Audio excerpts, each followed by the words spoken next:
क्या कोई black hole एक दिन हम सबको खा सकता है? हम में से कई लोगों के मन में यह सवाल आया होगा। आज की वीडियो में हम यही जानेंगे कि अगर एक ब्लैक होल धरती को निगल लेता है तो क्या होगा। तो बेहतर होगा कि आप अपनी सीट बेल्ट बांध लें और तैयार हो जाएं हमारे साथ इस अंतरिक्ष के सफ़र पर चलने के लिए। ये चीज़ें काफ़ी लिटरली है। अगर हमें ब्लैक होल में खींच लिया जाए तो हम क्या देखेंगे? क्या पृथ्वी सूर्य और ब्लैक होल की परिक्रमा कर सकती है? क्या हम स्फैगेटिफिकेशन से बचे रहेंगे? अब आपके दिमाग में यह सवाल आया होगा कि स्फैगेटिफिकेशन क्या है।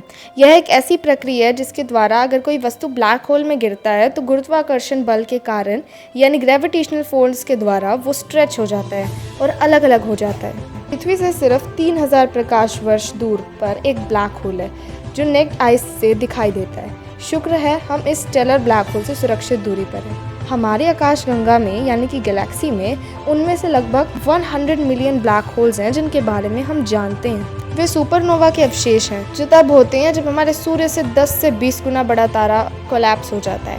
स्टेलर ब्लैक होल काफ़ी सामान्य और लगभग 16 किलोमीटर डायमीटर के हैं और इन ब्लैक होल्स का कंपटीशन है सुपर मैसिव ब्लैक होल से। इनका डायमीटर रफली हमारे सोलर सिस्टम के आकार का है और इसका मास 1 मिलियन से अधिक सूर्यों को मिलाकर जितना बनेगा उससे भी ज़्यादा है। उनमें से एक है जिसे सैगिटेरियस ए के नाम से जाना जाता है। हमारी गैलेक्सी के बिल्कुल बीच में है ये। तो एक ब्लैक होल को हमारे लिए कितना खतरनाक होना चाहिए? तकनीकी रूप से 1 मिलीमीटर जितना यानी कि पिन के आकार का ब्लैक होल हमें नष्ट कर सकता है यदि यह अविश्वसनीय रूप से डेंस मास और बहुत ज़्यादा ग्रेविटेशनल फोर्स के कारण पृथ्वी के काफ़ी करीब होता।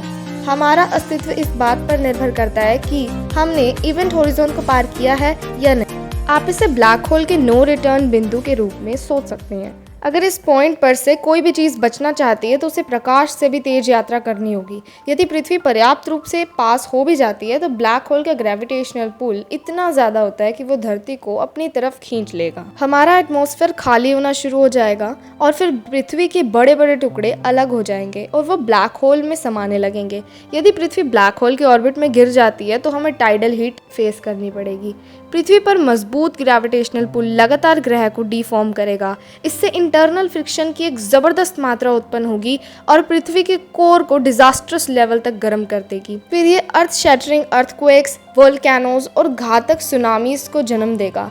आखिरकार पृथ्वी स्फैगेटिफिकेशन के रूप में जानी जाने वाली प्रक्रिया में फैलने लगेगी। औसत आकार के स्टेलर ब्लैक होल के लिए इवेंट होरिज़ोन से कई 100 किलोमीटर दूर स्फैगेटिफिकेशन हो सकता है, लेकिन एक सुपर मैसिव ब्लैक होल के लिए फिजिसिस्ट्स का मानना है कि यह घटना हॉरिजॉन के अंदर इसके आकार के कारण होगा।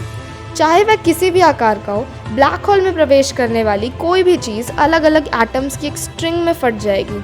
यह हर चीज़ के साथ होगा जो इसे पार करती है, लोग हो, तारे हो, ग्रह हो, चाहे कुछ भी हो। दुर्भाग्य से हमारा पूरा सौर मंडल बर्बाद हो जाएगा।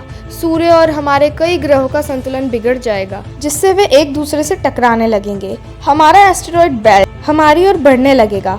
जिन 5,52,000 एस्टेरॉयड्स के बारे में हम जानते हैं उनमें से लगभग 200 किलोमीटर से अधिक के हैं। इनमें से अगर कोई भी हमें हिट कर देता है तो हम स्फैगेटी में बदलने से पहले ही मर जाएंगे। हमारे सोलर सिस्टम का सारा मैटर ब्लैक होल के चारों ओर एक्रीशन डिस्क में मिल जाएगा। जैसे ही मैटर ब्लैक होल के अंदर जाता है यह भारी मात्रा में रेडिएशन उत्पन्न करता है। इसलिए भले ही हम किसी तरह भी एस्टेरॉयड से बच गए हों पर हम रेडिएशन से मर सकते हैं। एस्ट्रोनॉमर्स ने कुछ ऐसे रेयर सर्कम बाइनरी प्लैनेट्स की खोज की है जो 2 स्टार्स के अराउंड रिवॉल्व करते हैं। हालांकि यह एक ब्लैक होल है और हमारे सूर्य के साथ एक संभावना हो सकती है। अत्यधिक टाइडल फोर्सेस हमारे ग्रह को ना रहने योग्य बना देंगे और इससे भी बदतर अगर हम कक्षा से बाहर निकल सकते हैं तो सूर्य या ब्लैक होल द्वारा निगले जाएंगे। पर शायद हम किसी हाइपर रीइंफोर्स्ड अंतरिक्ष यान में खुद को बचाने का तरीका ढूंढ सकते हैं। अगर हमने किसी तरह इवेंट होरिज़ोन को पार कर लिया तो हम एक अनिर्धारित समय के लिए अंदर हो जाएंगे। प्रकाश की गति और यहाँ तक कि परमाणु कैसे बंधते हैं और प्रतिक्रिया करते हैं जैसी चीज़ें पूरी तरह से अलग हो सकती हैं। सच तो यह है हम नहीं जानते कि क्या होगा। हम ब्लैक होल से कोई जानकारी प्राप्त नहीं कर सकते। क्या हम दूसरे आयाम में खींचे चले जाएंगे या एक पैरेलल यूनिवर्स में समाप्त हो जाएंगे? उम्मीद करते हैं कि आने वाले समय में हम ब्लैक होल्स के बारे में और ज़्यादा जानकारी ले पाएँ। वीडियो पसंद आई तो लाइक कीजिएगा, चैनल पर नए हो तो सब्सक्राइब करके बेल आइकन ज़रूर प्रेस कर दीजिएगा।